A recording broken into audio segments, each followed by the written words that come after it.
It's me again. Hello words and hello Philippines, it's me again, let's talk vlog. Shoutout sa lahat mga Pilipino sa buong daigdig, especially the Marcos Lilis and supporters. Ayan, mayroon tayo very good news, updates video galing sa ating mahal Pangulo. Ito po ay isang interview niya sa mga media, mga kababayan. At siyempre in-interview tungkol dito sa pag-ibig, dito sa water, no? Water system natin, agoy. And of course, ang pinakamaganda dito mga kababayan, ang kanyang mensahe dito sa mga Icc.Agoy. Tinuldokan niya na mga base. Oh, and all our involvement on ICC. We cannot recognize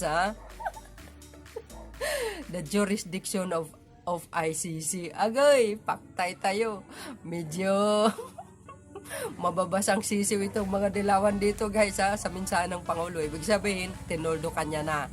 No, na sana napanood ng mga ICC na wag na sila magpumimilit dahil mismo na ang presidente ng Pilipinas ang nagsasabi. Oh, we cannot cooperate. Oh, di ba? Siyempre, isa pa, hindi naman tayo membro ng ICC, matagal ng panahon. Oh, di ba? Kaya alam natin na ang nagpo-push talaga para mag-imbestiga sa drug war ng dating Pangulong Duterte ay walang iba guys kundi ang mga dilawan.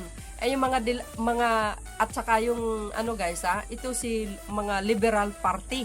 Na kung natanda nyo sa live ko nasabi ko ay nanawagan no ang Liberal Party na para makipag-cooperate ang Pangulong Marcos Jr.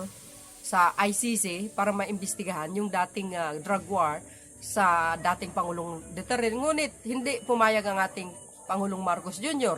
Siyempre malaking insulto po sa atin yan sapagkat pag nangyari yan, ano naman ang silbi ng justice system natin sa Pilipinas? 'Di ba? Parang walang kakwenta-kwenta.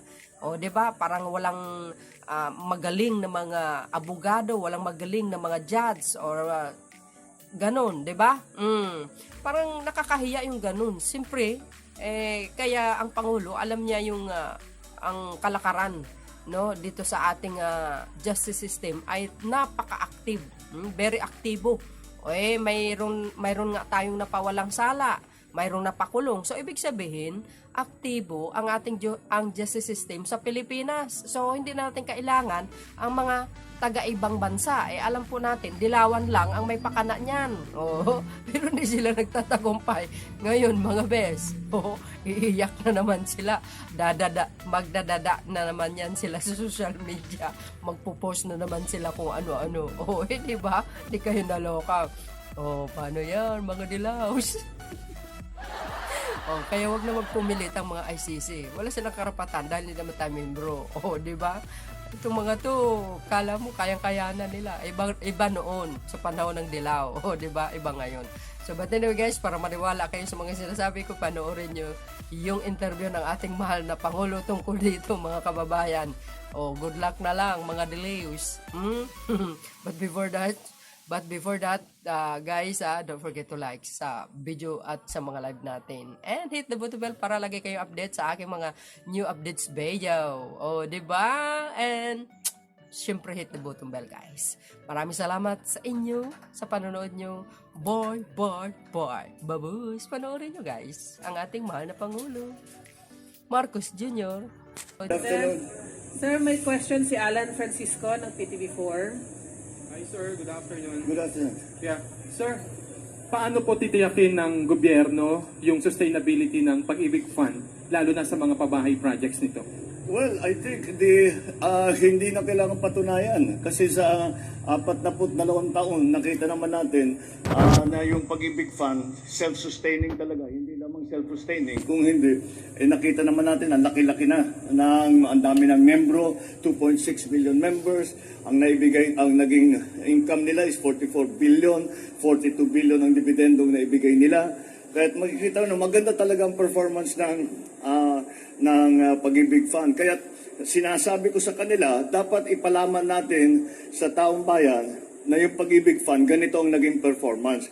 Para naman malaking tiwala nila na masasabi natin, pag linagay ninyo yung pera ninyo dyan, ay talagang lalaki yan at hindi magkakaproblema, hindi mawawala yung savings ninyo at saka yung investment ninyo. So, I think the chairman's report that we heard today speaks for itself, and but we will, beyond the report that we heard this afternoon, we will explain to the public what Pag-ibig is for and how it has performed over the last 42 years, and to give them the confidence to save and to invest with a fund.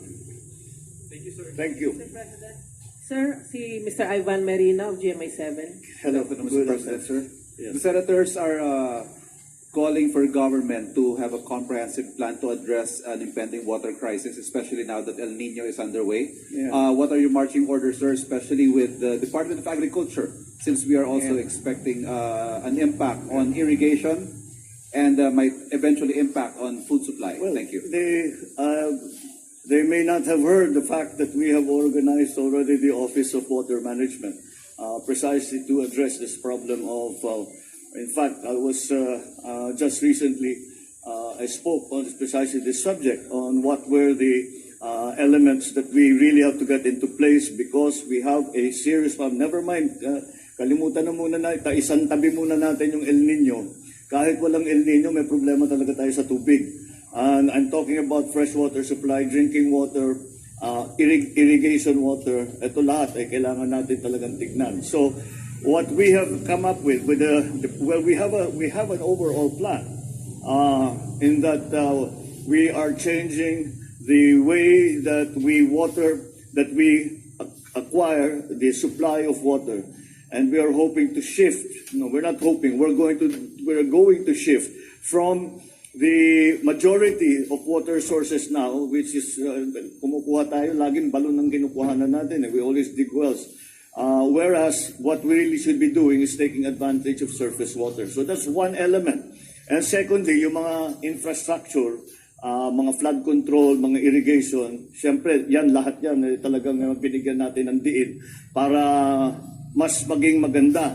Dahil ang pagbasa sa agrikultura naman, alam naman natin, ang pinakamahalaga na para makakita ng magandang produksyon ay ang patubig. At yan ang titignan natin. We have already identified, in terms of rice production, we have already identified certain varieties, hybrid varieties especially, that do very well during the dry season. So pinapalit-palitan natin yung variety para to take advantage of the different qualities of the different varieties, especially not only of rice, but also of the high-value crops. Like pag dry season, usually yung ibang lugar na hindi nag-aalaga ng nagtatanim ng palay ay high-value crops ang kanilang tinitignan. So those are the measures that we have already put into place that are specifically for the Department of Agriculture. But again, the water management problem that we have in the Philippines goes beyond, because it's water, it goes beyond just agriculture. Of course, agriculture is an extremely important part of it. But we are talking about irrigation, water for irrigation, water for power production, our management of surface water, flood control, and for irrigation as well. All of these things we have already put up together. We have already together a overall plan. Now we have to implement it because we have to put together. There are many agencies that are concerned when it comes to water management. So we have to make it a more cohesive. That's why nagtayo tayo ng Office of Water Management, which presently will be attached to the Office of the President and with DNR. But we are hoping down the road, meron ng mga bills that have been filed in the legislature, in both houses, na itinatayo ang Department of Water Management. And that's precisely what we are trying to face. We already have a problem. But then there's now the new factor, or not so new factor, of climate change that we really have to deal with. And the good thing is that we have seen many examples of water management around the world which we can emulate. Na pwede nating gayahin dito sa Pilipinas, bagay dito sa Pilipinas. Kasi naman, hindi natin siguro dapat, hindi katanggap-tanggap na ang Pilipinas kulang sa tubig. Dahil alam naman natin, hindi basang-basa ang Pilipinas na we are a tropical country. And so it's just really a question of managing our water. We kept postponing this problem over the many years at every level. So it's time to put it together, to put in a cohesive plan na masusundan ng lahat ng LGU, masusundan ng lahat ng mga agencies of government. Thank you. Sir, last question from Maricel Halili of TV5. Hi, sir. Magandang hapon po. Sir, the International Criminal Court rejects the appeal of the Philippine government to suspend the probe on drug war in the country. May we have your thoughts on this? Ano po masasabi ninyo? Ano po yung next move natin? We don't have a next move. That is the extent of our involvement with the ICC. That ends all our involvement with the ICC. Because hindi na tayo pwedeng appeal. The appeal has failed, and in our view, there's nothing left. There's nothing more that we can do in the government, and so at this point, we essentially are disengaging from any contact, from any communication, I guess, with the ICC. We are back to the position that we ended up in the same position that we started with, and that is we cannot cooperate with the ICC considering the very serious questions about their jurisdiction and about what we consider to be interference and practically attacks on the sovereignty of the Republic. So that's pretty much it.